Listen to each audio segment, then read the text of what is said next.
Alain Di Crescenzo, président de notre chambre d'industrie, chambre de commerce et d'industrie de Toulouse, mais aussi chef d'entreprise comme nous tous. Parce que sur ses épaules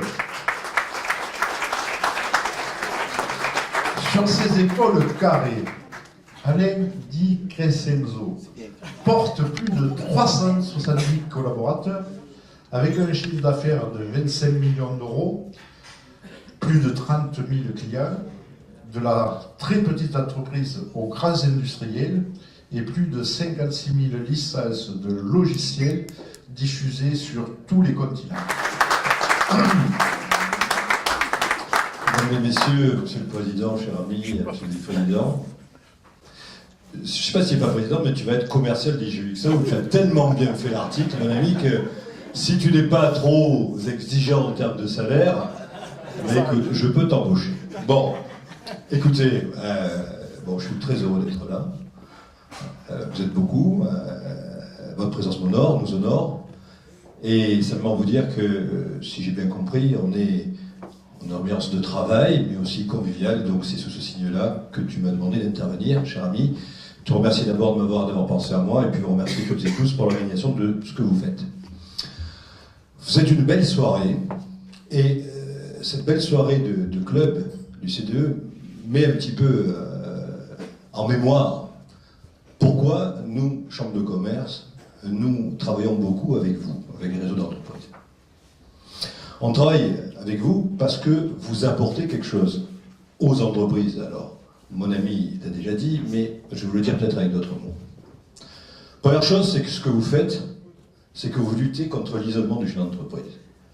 Effectivement, j'ai un peu grandi, et je peux vous dire que tout au long de ma carrière, la plus grosse difficulté que j'ai eue, c'est d'être seul. C'est pour ça que j'ai lutté, c'est pour ça que j'étais dans des réseaux, c'est pour ça que je suis dans les chambres de commerce, parce que seul on ne vaut rien, et en groupe on veut beaucoup. Et bien plus que l'addition des savoir-faire qui sont ici présents. Deuxième chose que vous faites, c'est que vous jouez collectif, comme au rugby, comme Codornier.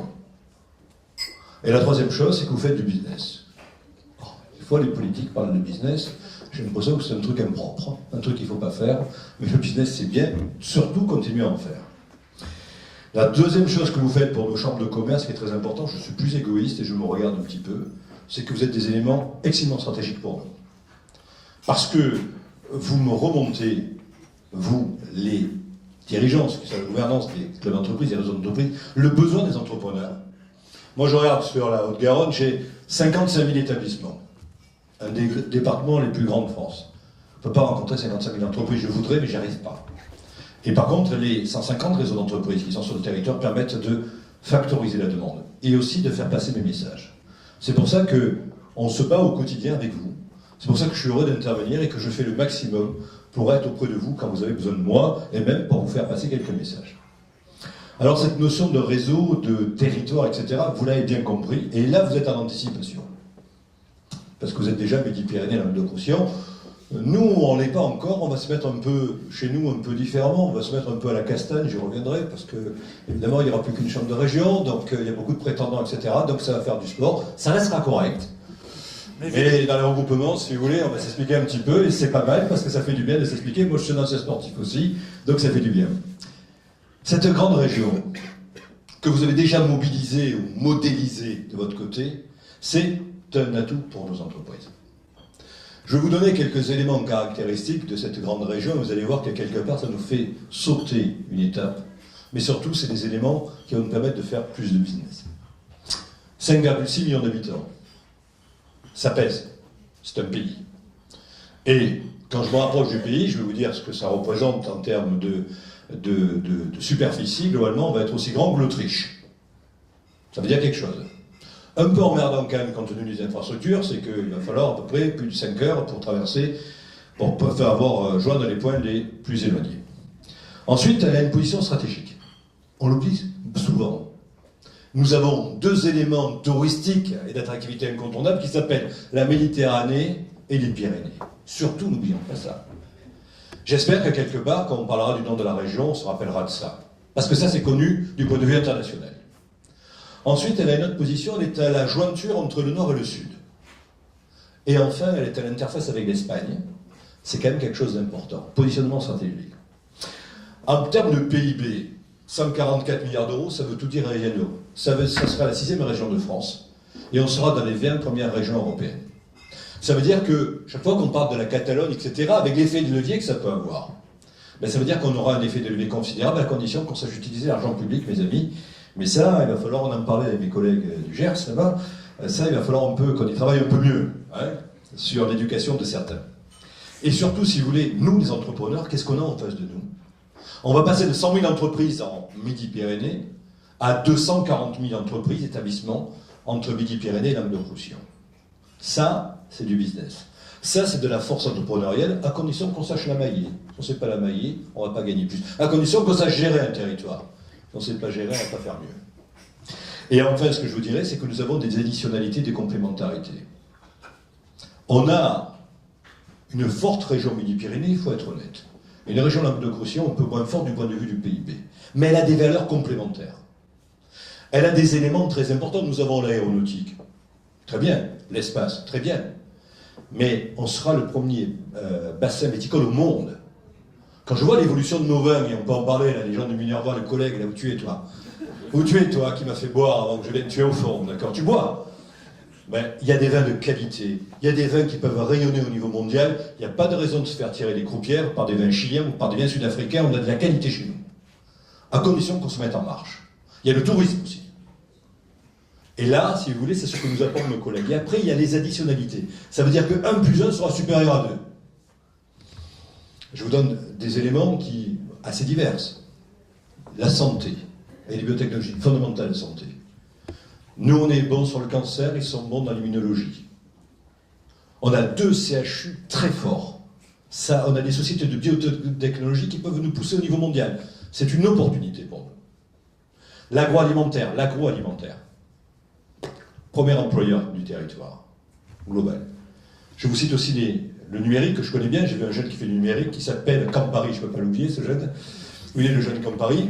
Il est là, le jeune Campari. Et donc, simplement, il y a 70 000 collaborateurs qui travailleront dans la nouvelle région sur les TIC, avec sans doute le meilleur bassin mondial dans le domaine des objets connectés. C'est quelque chose qu'il faut mettre en évidence aussi. Tout ça, mes amis, fait que si on arrive à mettre tout ça en musique, nous avons un projet ambitieux.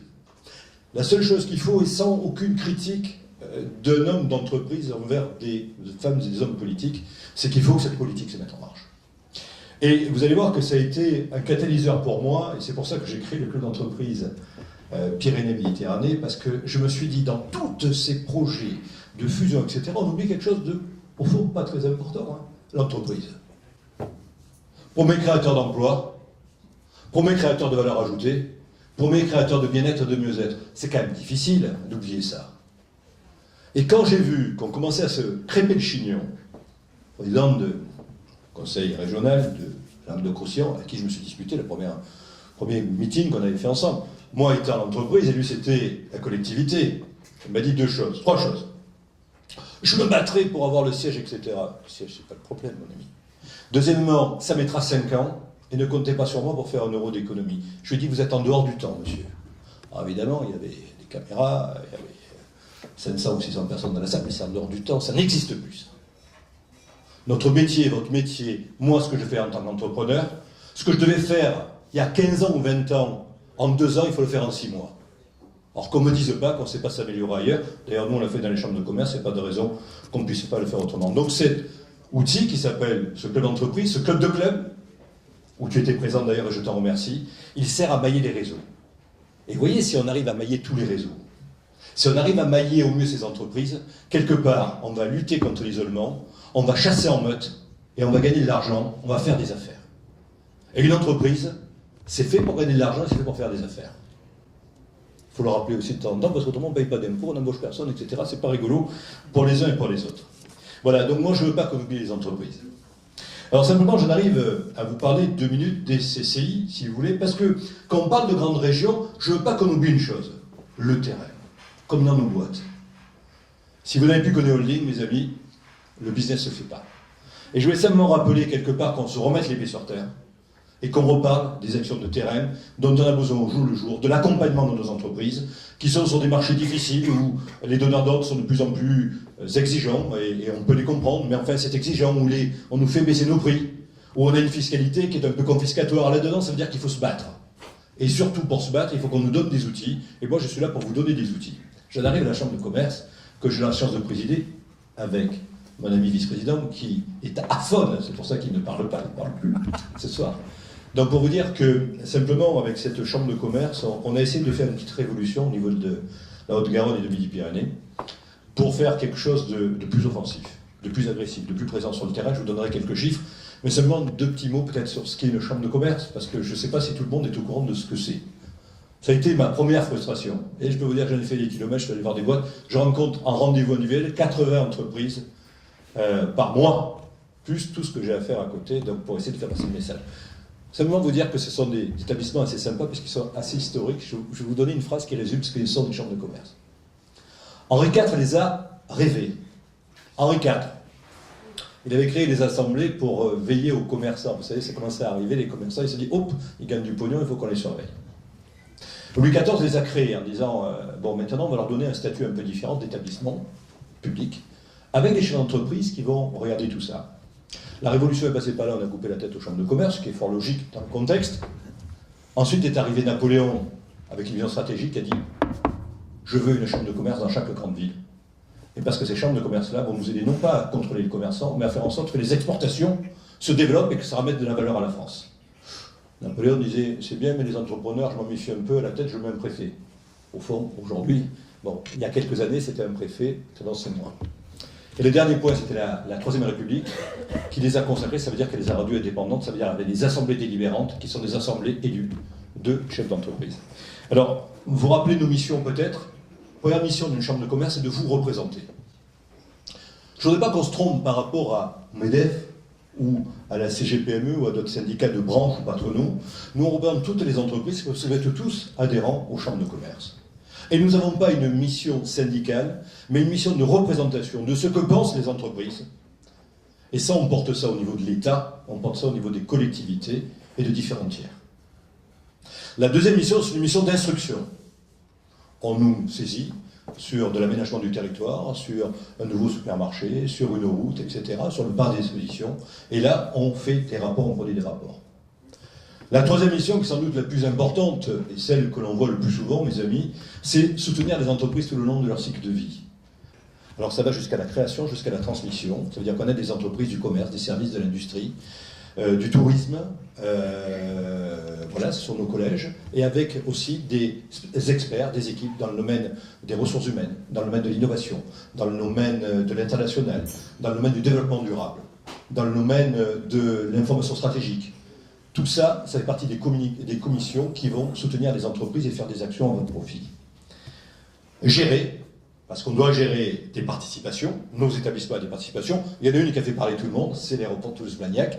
Nous avons 25% du capital. Bien sûr, c'est pas nous qui avons vendu aux Chinois, on n'a rien vendu du tout. On a gardé, même si je respecte mes amis chinois, parce que j'ai Laoban et Kaohsiung, et non pas Po Kaohsiung. C'est qu'elle est la petite. Voilà, là. Voilà. Donc, voilà. Nous avons une infrastructure comme ça. Ça vaut 600 millions d'euros quand même, hein, un aéroport. Donc on a 25% de cet aéroport, c'est pas liquide hein, comme action, mais simplement un aéroport, le jour où je ferme l'aéroport de Toulouse-Blagnac, il n'y a pas de SGV, etc., c'est tous les flux économiques qui chutent. Stratégique. Ok ? Et dernier point, si vous voulez, important, c'est la formation. La Toulouse Business School ou l'ESC Toulouse ou Subdeco Toulouse, c'est la chambre de commerce, c'est 4 000 étudiants en formation initiale, 2 000 en formation continue, 45 millions d'euros de chiffre d'affaires. Et il fait partie des 7 meilleures écoles de France. Et on est classé dans les 100 meilleures écoles au monde. Voilà, donc ça c'est une grande réussite pour nous. Voilà donc globalement les actions pour vous dire que nous avons un budget de 60 millions d'euros en tout. Seuls 10 millions d'euros nous viennent de l'État et des entreprises. 10 millions d'euros. Vous savez, quand je parle, que je critique un petit peu le fonctionnement public de notre pays, si toutes les collectivités pouvaient fonctionner avec seulement 10 millions sur 60 millions de budget qui viennent des entreprises de la fiscalité, ça serait pas mal. Et donc, même si c'est perfectible, entre parenthèses, en 4 ans, on est passé de 17 millions d'argent public à 10. Hein. Mais c'est bien, on le voulait, et ça a été une bonne démarche. Voilà. Donc si tout le monde pouvait fonctionner comme ça, mes amis, il n'y aurait pas 2000 milliards d'euros de dette dans ce pays. 2000 milliards d'euros de dette, on n'aurait pas ça. Voilà, on n'aurait pas ça. Simplement, ces intérêts de la dette qui nous tuent chaque année, on les investirait dans des routes, dans des écoles, dans des universités, dans de l'innovation, dans de l'entreprise. Si on pouvait faire un peu d'économie, ce serait pas mal. Vous dire après, en termes d'opération, donc on fonctionne, on a 52 élus, on a des conseillers techniques, je vous parlerai des élections, vous dire qu'on a, au niveau de la Chambre de commerce, de l'appui aux entreprises, hors enseignement, on a à peu près 130 collaborateurs. Il y en avait 170 au début, quand on est arrivé en mandature. Et il y a 250 personnes en plein temps qui travaillent à l'école de commerce, plus à peu près 1 millier de personnes qui interviennent. Et je finirai simplement pour vous donner quelques idées des actions que nous déployons au jour le jour. Sur 2015, nous avons accompagné 4000 entreprises et 1000 porteurs de projets. Nous nous sommes déplacés en entreprise à peu près sur 2000 rendez-vous. Nous avons accueilli 20 000 participants à nos opérations collectives. Nous avons effectué 26 000 formalités. Nous avons signé 3 000 contrats d'apprentissage et on a créé un tout nouveau centre de contact client. On a récupéré 80 000 appels dans l'année. Et donc, pour vous donner un ordre d'idée, on a évidemment un système qui permet de mémoriser les appels et de regarder les temps d'attente. On est à moins d'une minute de temps d'attente. Voilà globalement ce que fait une chambre de commerce. Je ne vous dis pas que c'est bien, je vous dis que c'est amélioré et il n'y a pas de raison que ça ne continue pas parce que, quelle que soit la baisse fiscale que nous ayons, vos besoins ne baissent pas. Et moi, je suis là pour faire en sorte qu'on réponde à vos besoins. Ce que je vous disais, c'est par rapport à ce que j'ai fait en 2015. Je voudrais vous parler de 2016 un petit peu. Permettez-moi de vous donner 2 éléments d'économie parce que je veux que nous ayons la pêche dans ce pays. J'en ai marre qu'on se fasse du French bashing.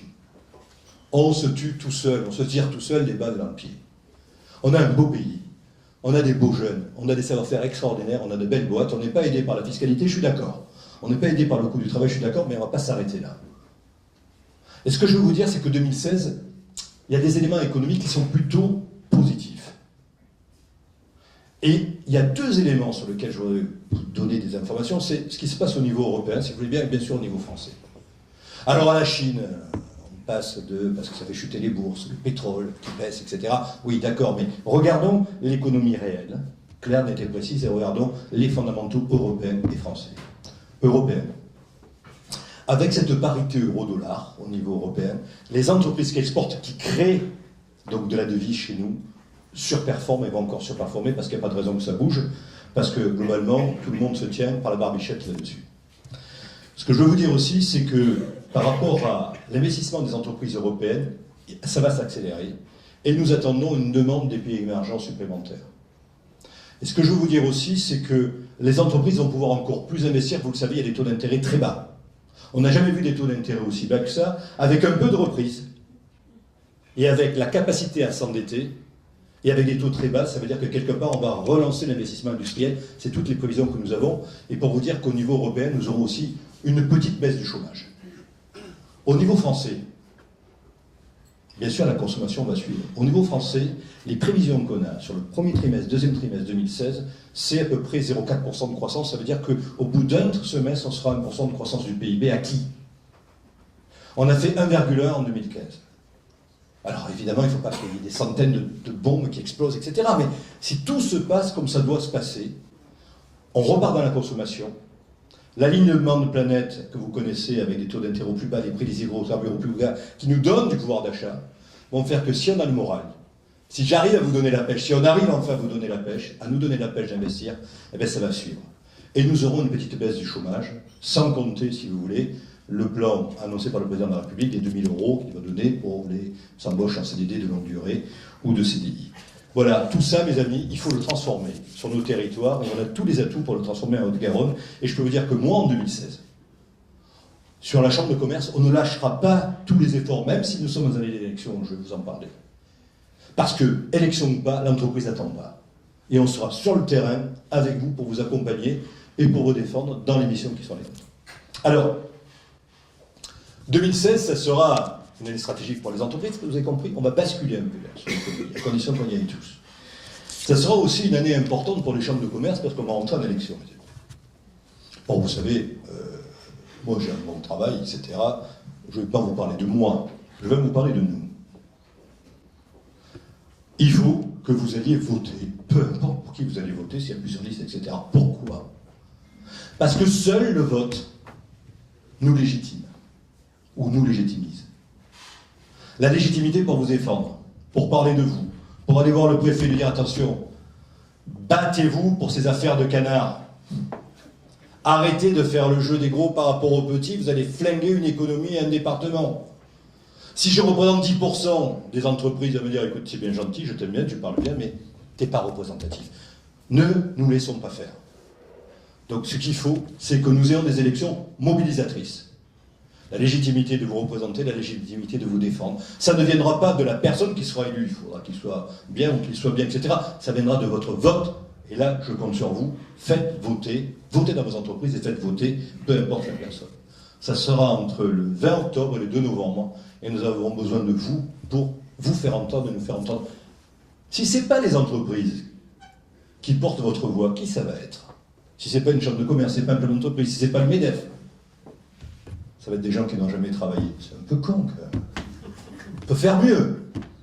Et c'est là-dessus, si vous voulez, que je voulais vous sensibiliser. J'en arrive, si vous voulez, à la fin à ma conclusion pour vous dire que je vous remercie. Vous allez me poser des questions sans doute et je serai à votre disposition. Moi, vous savez, je me suis battu toute ma vie. Je sors d'un milieu assez modeste, etc. Tout ce que j'ai gagné, je l'ai gagné avec le travail, bien sûr, ma famille, etc. Avec mes pères. C'est-à-dire vous. Parce que quand je suis avec vous, quand on est ensemble, on se sent plus fort. Moi, je me sens en sécurité. Voilà. Continuez à être fédérés. Continuez à vous déployer, y compris à Languedoc-Roussillon. Je voudrais vous dire bonjour, on en a parlé aussi. Et surtout, soyez fidèles aux convictions d'entreprise, soyez fiers d'être des entrepreneurs. C'est une belle mission, c'est un beau métier. Et moi, si vous voulez, quand je ne fais pas de la chambre de commerce, je fais de l'entreprise et j'essaie de faire en sorte que la chambre de commerce soit une entreprise. Merci de votre attention et puis je vous dis à tout à l'heure. Merci à vous.